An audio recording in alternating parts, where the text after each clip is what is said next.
Hello बच्चों, आज मैं आपको कराने वाली हूँ क्लास 7th का विज्ञान का जो DOE से आपका सैम्पल पेपर आया हुआ है 2026 का।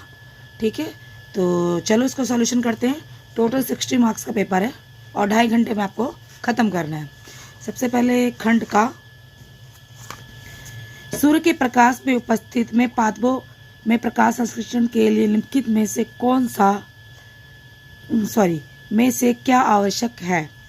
तो सूर्य के प्रकाश की उपस्थिति में पादपों में प्रकाश संश्लेषण के लिए निम्नलिखित में से क्या आवश्यक है।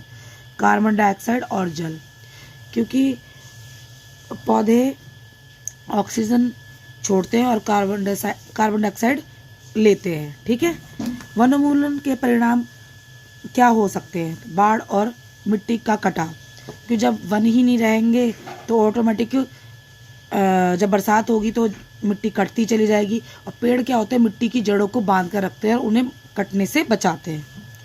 ये देखो, मैं आपको रीज़नफुल समझा रही हूँ ताकि आप लोग बहुत अच्छे से समझें।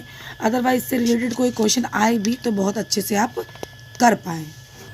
अब चलते हैं, निम्न में से कौन सा भौतिक परिवर्तन है। सबसे पहले आपको भौतिक परिवर्तन और रासायनिक परिवर्तन को समझना होगा। तो देखिए, दूध का दही जमना, जल का जमना, जल में चीनी घोलना, तो आपका दूध का दही जमना भौतिक परिवर्तन है। चलते हैं,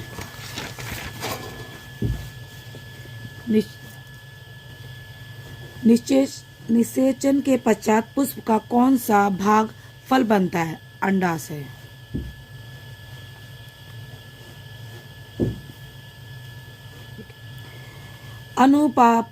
अनुपचारिता वहित मल को नदी में नहीं डालना चाहिए, क्योंकि यह जल को प्रदूषित कर जलीय जीवों को मार देता है। तो देखो बेटा, मैंने इसमें 4 आपको आंसर दिए। मैंने आंसर पहले से समझ के टिक कर लिए हैं और चेक भी कर लिया है। ठीक है, और आप जब से पढ़ के जाएंगे, एक बार दोहरा के जाएंगे, तो आपको बहुत जल्दी आंसर क्लियर होंगे। ठीक है, हाँ, क्योंकि जब कोई भी गंदा पानी पीते हैं, जब हम बीमार होते हैं तो ऑब्वियसली वहाँ के जलीय जीव जंतु भी बीमार होकर मर जाएंगे।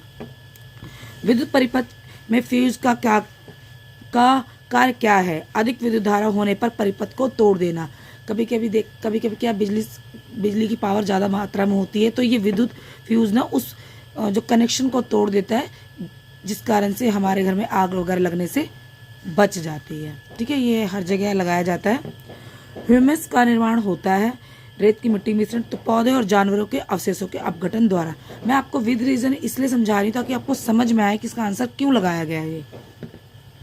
तांबे की तार को एक सिरे पर गर्म करने पर दूसरा सिरा गर्म हो जाने का कारण क्या है। चालन। ठीक है, चालन के कारण ऐसा होता है। निम्न में से कौन सा स्वच्छता सुधारने हेतु कम लागत वाला यथास्थान वहित मल निपटान यंत्र है। तो खुली नाली प्रणाली। ठीक है, बैटरी 2 या 2 से अधिक सेल का संयोजन है, जिसमें एक सेल धनात्मक टर्मिनल होता है और दूसरा ऋणात्मक टर्मिनल से जुड़ा होता है। आपने देखा होगा सेल की घड़ी का, आप देखोगे तो चाहे उसमें आपको समझ में आएगा। ठीक है, अब चलते हैं क्वेश्चन नंबर आ गया भाई। अवसादन टंकी के निचले भाग में जमा ठोस पदार्थ क्या कहलाता है। वहित मल। ठीक है, निम्न में से किस यौगिक का निर्माण चूने के पानी में कार्बन डाइऑक्साइड प्रभावित करने से होता है, जिसके कारण चूने का पानी दूधिया रंग का हो जाता है। तो कैल्शियम कार्बोनेट के कारण। ठीक है, यहाँ पे आपका सेक्शन A खत्म होता है। अब आपका सेक्शन B। ठीक है, सहजीवी संबंध क्या होता है और राइजोबियम फलीदार पादपों का संबंध सहजीवी क्यों कहलाता है। तो ये इनमें से देखो, बच्चे ने लिखा है इसका आंसर।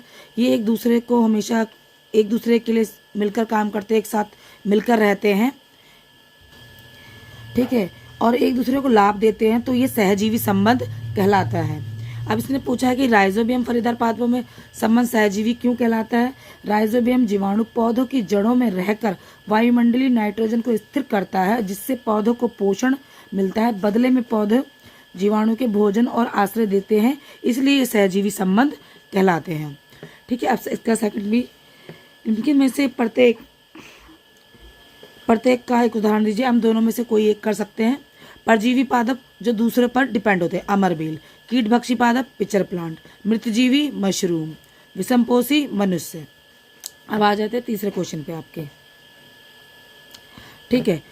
पुष्प को पादप का जनन अंग क्यों कहा जाता है? ब्रायोफिल्म और स्पायरो गायरा में अलैंगिक प्रजनन एक दूसरे से किस प्रकार भिन्न होता है?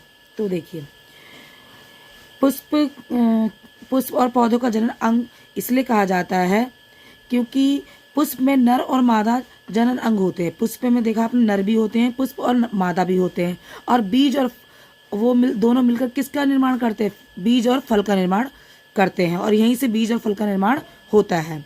अब पूछा बायो फिल्म और स्पायरोगल में क्या एक दूसरे भिन्न क्यों हैं भाई?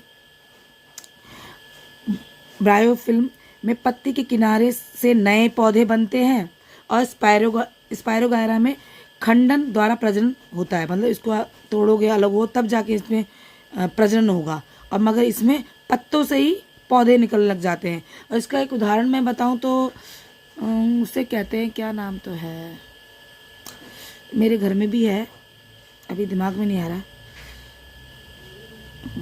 पत्थर चट्टा। ये मैं अपनी तरफ से आपको बता रही हूँ, पत्थर चट्टा है जिसमें एक पत्ते को डालने के बाद उसमें 20-30 पौधे निकल आते हैं। ठीक है, शायद आपके घर में भी होगा। अब चलते क्वेश्चन नंबर 4 पे। सूचक क्या होता है? प्राकृतिक सूचकों के 2 उदाहरण दीजिए। ठीक है, सूचक क्या होता है? सूचक होता है जिसमें आपको क्षारक और सूचक में पदार्थ होता है जिसे किसी विलयन के अम्ल या क्षारीय होने की पहचान रंग पहचान परिवर्तन द्वारा, मतलब आपको बताता है कि ये क्षारीय है, अम्लीय है, तो सूचक वो होता है। इसके 2 उदाहरण आपको बताऊं तो हल्दी और गुड़हल का फूल हो गया। ठीक है, लाल पत्ते वाली गोभी हो गई, तो आप इसके उदाहरण देख सकते हैं। फिनाइलप्रीतिन अम्लीय और क्षारीय विलयन की पहचान में किस प्रकार सहायता करते हैं?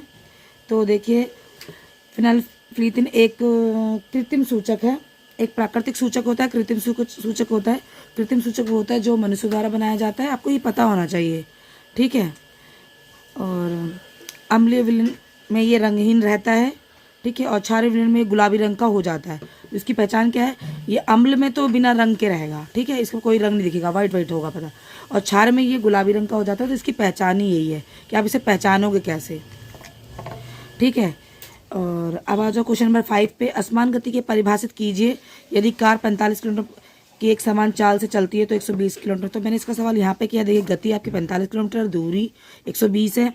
आपको क्या निकालना है? समय निकालना है। समय निकालने के लिए दूरी भाग में गति, तो दूरी 120 है, इसको 45 से भाग कर देंगे, आज आपका आकर 2 घंटे 40 मिनट, 2.67। ठीक है, तो ऐसे ये आपका आंसर आ जाएगा। तो चाहे आप इसे करके भी देख सकते हो। अब आ जाते हैं आपके क्वेश्चन नंबर 6 पे, और ये 3 मार्क्स का क्वेश्चन है। तो देखिए, कारण बताइए। अमीबा में पाचक रस खाद्य धानी में स्रावित होती हैं और दीर्घ शुद्धांश में पाए जाते हैं, अपितु अमाशा में नहीं।